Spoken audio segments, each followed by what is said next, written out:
ஆட்சி அதிகாரம் அவர் கண்ணை மூடிச்சா இல்லன்னு அதெல்லாம் இப்ப என்னால வாதம் பண்ண முடியாது.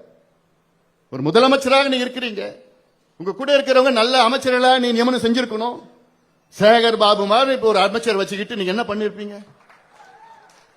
செந்தில் பாலாஜி வச்சுட்டு நீ என்ன பண்ண போய் பண்ணி உங்களுக்கு என்ன ஏவாவேலு போன்ற ஒரு அமைச்சர், அதுக்கு எல்லா இலாக்காவும் அவர் கொடுத்து அவர் அவ்வளவு பெரிய திறமசாலி ஏவாவேலு.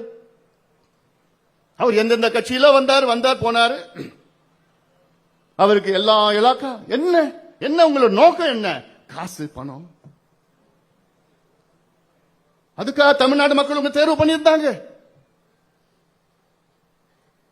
சேகர் பாபு அவருக்கு சென்னையில சிஎம்டிஏ, சென்னையில எல்லா அதிகாரம், கோவில் நிர்வாகம்.